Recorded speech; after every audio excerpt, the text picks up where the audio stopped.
दोस्तों, जब से हमारे मोदी जी ने गठबंधन की सरकार बनाई है और तीसरी बार वो पीएम बने हैं, प्रेशर पर प्रेशर उन पर डाला जा रहा है। वाकई में अब मोदी जी को समझ में आ रहा होगा कि गठबंधन की राजनीति का मिजाज और स्वाद क्या है। जब जिसका मन करता है वो गठबंधन का सहयोगी कुछ भी बोल देता है। दोस्तों, अब तक तो ये खबरें कुछ यूट्यूबर्स बोल रहे थे। उन यूट्यूबर्स के लिए ये भी कहा जाता है कि हर दिन ये बिहार में सरकार गिराते हैं, नीतीश कुमार के पलटी मारने की वीडियोस बनाते हैं। लेकिन अब तो ये खबरें दोस्तों देश के प्रतिष्ठित बड़े बड़े अखबार छाप रहे हैं। दोस्तों, इंडियन एक्सप्रेस के digital platform the new Indian express ने एक बहुत ज़बरदस्त खबर छापी है। इस खबर के जरिए इस बात को सुनिश्चित किया जा सकता है, मतलब इस खबर के जरिए समझा जा सकता है कि मोदी जी इन दिनों कितनी प्रेशर पॉलिटिक्स झेल रहे हैं, किस लेवल की प्रेशर पॉलिटिक्स झेल रहे हैं। दोस्तों, इस खबर में एग्जैक्टली वही बात लिखी है जो पिछले कई महीनों से यूट्यूब के कई पत्रकार बार बार दोहरा कर बोल रहे हैं। इस खबर में साफ तौर पर लिखा है दोस्तों कि नीतीश कुमार चाहते हैं कि बिहार का जो विधानसभा चुनाव है वो जल्दी हो जाए। मैं आपको बताऊं दोस्तों, बिहार में नवंबर के आसपास नई विधानसभा का गठन होना है, तो आप कह सकते हैं कि नवंबर के आसपास ही बिहार में विधानसभा चुनाव प्रस्तावित है अगले साल। लेकिन इस खबर में, इंडियन एक्सप्रेस की इस खबर में लिखा है कि नीतीश कुमार चाहते हैं कि बिहार का जो विधानसभा चुनाव है वो दिल्ली के विधानसभा चुनाव के साथ हो जाए। दिल्ली में जो विधानसभा है वो फरवरी में बननी है, तो करीब करीब जनवरी एंड या फरवरी के पहले हफ्ते में आप कह सकते हैं कि दिल्ली में चुनाव प्रस्तावित है, वो तो होने ही होने हैं। ठीक है, तो इस खबर में ये लिखा है कि नीतीश कुमार चाहते हैं कि बिहार में जो चुनाव नवंबर में होने हैं वो फरवरी में हो जाएं, और इसके लिए नीतीश कुमार प्रेशर पॉलिटिक्स खेल रहे हैं। दोस्तों, वो प्रेशर पॉलिटिक्स जिसकी आदत मोदी और अमित शाह को बिल्कुल भी नहीं है। दोस्तों देखिए, इस खबर में साफ तौर पर लिखा है कि Nitish Kumar want the election to be held early next year, मतलब अगले साल की शुरुआत में नीतीश कुमार चाहते हैं कि बिहार में विधानसभा चुनाव हो जाए दिल्ली के स्टेट इलेक्शंस के साथ। अब आप कहेंगे इसकी क्या वजह है? बात भी सही है दोस्तों कि अगर किसी गठबंधन के पास पूरा बहुमत होता है और कोई मुख्यमंत्री ठीक ठाक सरकार चला रहा है, तो क्यों वो चाहेगा जल्दी इलेक्शन हो जाए? दोस्तों, इसके पीछे की जो वजह बताई जा रही है वो नीतीश कुमार को अपनी पार्टी के संभावित तौर पर खत्म होने का डर है। इस खबर में साफ तौर पर लिखा है कि सोर्सेस बताते हैं, मतलब इस खबर में भी सूत्रों का हवाला दिया गया है कि नीतीश कुमार चाहते हैं कि जो उनके पार्टी की विधानसभा में स्थिति है वो उसको दुरुस्त कर लें। दोस्तों, बिहार विधानसभा का आंकड़ा मैं आपको बता देती हूँ।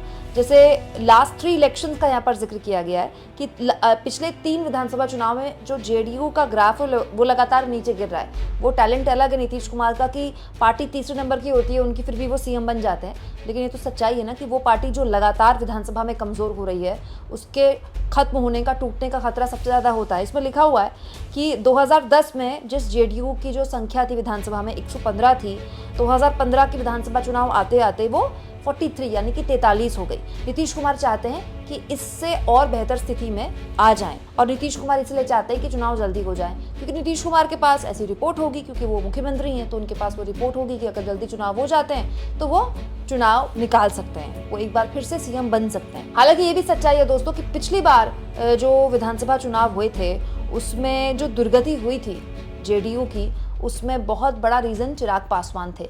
चिराग पासवान जो गठबंधन का हिस्सा नहीं थे एनडीए के, लेकिन घूम घूम के बिहार में उन्होंने प्रचार किया था, और चिराग पासवान ने जिसे सबसे ज़्यादा नुकसान पहुंचाया था वो नीतीश कुमार है। कहा तो ये भी जाता है दोस्तों कि नीतीश कुमार की जो पार्टी तीसरे नंबर की पार्टी बनी विधानसभा के अंदर, उसमें सबसे बड़ा योगदान चिराग पासवान का है, और उस वक्त भी चिराग पासवान को एक तरह से पीछे से सपोर्ट बीजेपी ने किया था। सब जानते हैं बिहार की राजनीति में ये खुली बात है, और नीतीश कुमार को डर है कि अब अगर विधानसभा चुनाव होते हैं तो चिराग पासवान को फिर से बीजेपी वैसा ही सपोर्ट कर सकती है, और अगर ऐसा हुआ तो चिराग पासवान उनको फिर नुकसान पहुंचा सकते हैं। इसीलिए जेडीयू ये चाहती है कि फरवरी में चुनाव हो जाएं ताकि ऐसी स्थिति पैदा ना हो, क्योंकि चिराग पासवान के जो अभी राजनीतिक हालत है आप जानते ही हैं। अभी तो कुछ दिन पहले मैंने भी आपको ये वीडियो दिखाई थी और बाकायदा टीवी चैनल्स में इस पर बहस शुरू हो गई थी, ब्रेकिंग न्यूज़ चलनी शुरू हो गई थी कि चिराग पासवान की जो पार्टी है उस पर बीजेपी की नज़र पड़ गई है, और सुनने में आया है कि 5 सांसद जो उनके पास हैं उनमें से 3 पर चाणक्य की नज़र है, और चाणक्य जी उनके साथ चाय वगैरह पी चुके हैं। तो चिराग पासवान की राजनीतिक हैसियत अभी उतनी मजबूत नहीं है।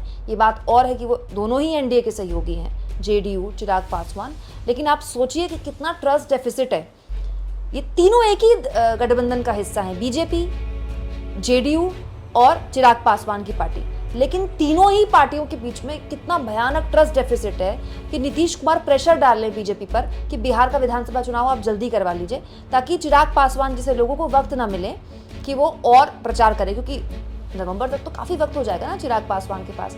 एक और फैक्टर जो है दोस्तों जिसको लेकर चिंतित हैं नीतीश कुमार, जो कि इसमें लिखा भी है, वो प्रशांत किशोर है। प्रशांत किशोर को आपने देखा होगा, अचानक से वो लाडले बन गए गोदी मीडिया के। प्रशांत किशोर किसके कहने पर, किसके इशारों पर, किसके लिए बात करते हैं आपको पता है ना?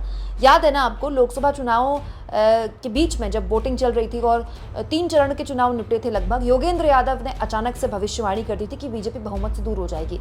और योगेंद्र यादव की भविष्यवाणी महत्वपूर्ण मानी जाती है, क्योंकि वो एक ऐसे शख्स हैं जो 25-30 साल से ओपिनियन पोल, एग्जिट पोल करने का ही काम कर रहे हैं। तो योगेंद्र यादव की भविष्यवाणी एकदम सनसनी पैदा कर गई।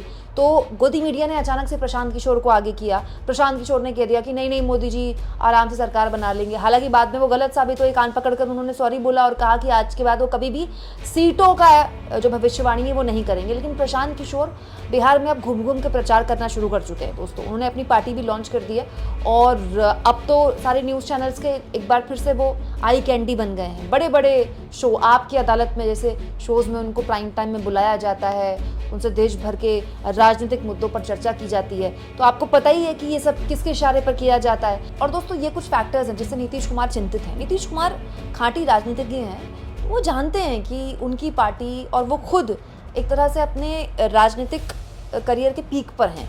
मतलब नीतीश कुमार 6 महीने पहले किसने सोचा था कि उनकी बैसाखी से मोदी जी पीएम बन सकते हैं, लेकिन आज जेडीयू एक अहम सहयोगी दल है, तभी मोदी जी पीएम है। और ये भी बात सही है कि नीतीश कुमार फिर चाहते हैं कि गठबंधन के वो सीएम कैंडिडेट हों, लेकिन नीतीश कुमार की उम्र एक बहुत बड़ा रोड़ा बन रही है। नीतीश कुमार भी कहीं ना कहीं अंदर जानते होंगे कि शायद ये आखिरी बार होगा जब वो सीएम बनने के ख्वाब लेकर लोगों के बीच जाएंगे। और नीतीश कुमार को लेकर दोस्तों अब एक बोरियत पैदा हो गई है बिहार में। दोस्तों इस बोरियत को कहते हैं लॉ ऑफ डिमिनिशिंग रिटर्न्स। मतलब एक शख्स को लेकर चाहे वो कितना भी अच्छा प्रशासक हो, एक बोरियत पैदा हो जाती है। अब आप मोदी जी को ही देख के ले लीजिए। 10 साल पहले मोदी जी का जो एक ऑरा हुआ करता था, मोदी जी जब विदेश जाते थे तो जो डंका बजता था, आज ना तो उनके विदेश दौरों में वो डंका दिखाई देता है, ना मोदी जी की बातों को या उनके भाषणों को उतना मीडिया फुटेज मिलता है। मीडिया फुटेज मिलता भी है तो दर्शक नहीं देखते उतने, क्योंकि वो मोदी जी भी लॉ ऑफ डिमिनिशिंग रिटर्न्स, मतलब वो एक बोरियत, एक थकावट जो एक नेता को देखते देखते हो जाती है, वो महसूस कर रहे हैं, वो झेल रहे हैं। वही नीतीश कुमार के साथ भी हो रहा है। और ऊपर से जब आपके सामने कॉम्पिटिशन हो, Tejashwi Yadav, you hate him, you love him, but you can't ignore him. दोस्तों तेजस्वी यादव बिहार में सबसे इंपॉर्टेंट फैक्टर बन के उभरे हैं। बात सही है कि लोकसभा चुनाव में उनकी पार्टी ने कोई बहुत जबरदस्त प्रदर्शन नहीं किया, लेकिन इंडिया गठबंधन का सबसे इंपॉर्टेंट चेहरा है तेजस्वी यादव। पिछला विधानसभा चुनाव तेजस्वी यादव ने अपने दम पर लड़ा था और बेहतरीन प्रदर्शन किया था। लोकसभा चुनाव में भले ही बहुत अच्छा ना किया हो, लेकिन विधानसभा चुनाव में Tejashwi Yadav is a most important factor. ऊपर से बीजेपी के साथ वैसे भी ट्रस्ट डेफिसिट चल रहा है जेडीयू का, साथ साथ में चिराग पासवान के पीछे भी बीजेपी का हाथ है। फिर प्रशांत किशोर भी एक फैक्टर बनकर उभर रहे हैं, जिस तरह से मीडिया उनको फुटेज दे रहा है और जनता के बीच वो जा रहे हैं। तो फिर जाहिर सी बात है नीतीश कुमार चिंतित होंगे इन चीज़ों को लेकर। तो नीतीश कुमार दबाव डाल रहे हैं बीजेपी पर कि भाई चुनाव पहले करवाए जाएं। दोस्तों अगर बिहार के विधानसभा चुनाव पहले करवाए जाते हैं तो ये एक तरह से फिर से मोदी जी की राजनीतिक कमजोरी का इशारा होगा, क्योंकि मोदी जी पिछले कई दिनों से दोस्तों आप देखिए, जब से तीसरी बार वो पीएम बने हैं, लगातार उनकी सरकार ने अपने फैसले वापस लिए हैं। और उनमें से ज़्यादातर फैसले जो वापस लिए हैं वो विपक्ष और उनके अपने सहयोगियों के प्रेशर के बाद लिए हैं, जैसे लेटरल एंट्री का मामला था। इसके अलावा वक्फ बोर्ड के जो संशोधन का बिल लेकर आई थी सरकार, वो भी टीडीपी के प्रेशर के बाद सरकार को जेपीसी के पास भेजना पड़ा। अमूमन इस सरकार से आप उम्मीद नहीं कर सकते थे कि इस तरह के रोल बैक वो करे। सरकार इसके लिए जानी नहीं जाती है, लेकिन मोदी जी को करना पड़ा क्योंकि गठबंधन की राजनीति है। ऊपर से चंद्रबाबू नायडू हैं कि हर महीने दिल्ली आ जाते हैं। लोग तो ये भी करने लगे हैं कि अब एक नायडू बीट बना दी जाए न्यूज़ चैनल्स में, क्योंकि वो हर महीने दिल्ली आ जाते हैं और हर बार वो नई डिमांड लेके दिल्ली आ जाते हैं। तो ऐसे में जाहिर तौर पर दोस्तों ये जो गठबंधन की प्रेशर पॉलिटिक्स है मोदी जी के लिए झेलना आसान नहीं है। लेकिन मोदी जी के पास विकल्प क्या है? अभी कुछ दिन पहले तक नीतीश कुमार जिस तरह से कोप भवन में चले गए थे, नीति आयोग की बैठक में भी वो नहीं आए, उनकी नाराजगी की खबरें चलने लगी। और उसके बाद ये चर्चा शुरू हो गई कि तेजस्वी यादव और नीतीश कुमार की जो बैठक हुई, आधे पौने घंटे जो बैठक चली, उसमें क्या बात हुई। तो एक अनकंफर्टेबल पोजीशन में तो बीजेपी आई गई थी ना। तो जेपी नड्डा को बिहार जाना पड़ा। फिर जेपी नड्डा जब बिहार गए तो फिर नीतीश कुमार ने बयान दिया कि हमसे गलती हो गई जो हम आरजेडी के साथ 2 बार चले गए, अब हम कभी नहीं जाएंगे। अगर आपके बीच सब कुछ ठीक है दोस्तों, सिंपल सी बात है, अगर नीतीश कुमार और बीजेपी के बीच सब कुछ ठीक है और नीतीश कुमार कहीं नहीं जाने वाले, तो नीतीश कुमार ये बोल क्यों रहे हैं? उनको बोलने की जरूरत क्या है?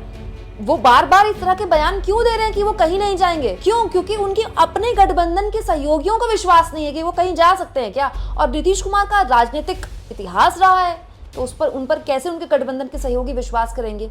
इसीलिए अब नीतीश कुमार भी चाहते हैं कि वो लगातार जिस मांग को लेकर बने हुए हैं कि चुनाव पहले हो जाएं, अब इस पर बीजेपी अपने लेवल पर कोई काम करे। क्या लगता है आपको दोस्तों, मोदी जी इस प्रेशर को झेल पाएंगे? अगर बिहार में चुनाव जल्दी हो जाते हैं, क्या बीजेपी तैयार होगी इसके लिए? क्योंकि पहले ही बीजेपी आने वाले जो विधानसभा चुनाव में वहां अच्छी स्थिति में नहीं है दोस्तों। हरियाणा में बीजेपी की क्या गत होनी है आप जानते हैं, महाराष्ट्र में बीजेपी की क्या हालत होनी है आप जानते हैं, जम्मू कश्मीर में इंडिया गठबंधन चुनाव लड़ रहा है, वहां बीजेपी की क्या स्थिति है आप जानते हैं। जम्मू एक ऐसी जगह है जहां पर बीजेपी को उम्मीद दिखती है। झारखंड इकलौता ऐसा राज्य है जहां बीजेपी की टक्कर हो सकती है। इसके अलावा दोस्तों अगले साल दिल्ली में भी विधानसभा चुनाव होने, हो सकता है तब तक अरविंद केजरीवाल भी बाहर आ जाएं, तो फिर वहां बीजेपी की वैसे भी क्या स्थिति है पिछले 2 चुनाव में हमने देखा ही है। तो ऐसे में बिहार के लिए तो क्या बीजेपी तैयार है? क्या बीजेपी का संगठन तैयार है कि नहीं है? और अगर बीजेपी को चुनाव करवाने पड़ते हैं और वहां भी झटका लगता है तो ब्रांड मोदी के पास बचेगा क्या? मतलब तो बैक टू बैक झटके पर झटके होंगे ना। आपको क्या लगता है दोस्तों, इतनी प्रेशर पॉलिटिक्स गठबंधन के अंदर की क्या मोदी जी झेल पाएंगे? कमेंट बॉक्स में जरूर लिखें और जितना हो सके दोस्तों चैनल को शेयर भी करें, सब्सक्राइब भी करें और थैंक्स और ज्वाइन प्लीज, ये 2 ऑप्शन है दोस्तों जिसके जरिए आर्थिक तौर पर भी आप चैनल के हाथ मजबूत कर सकते हैं।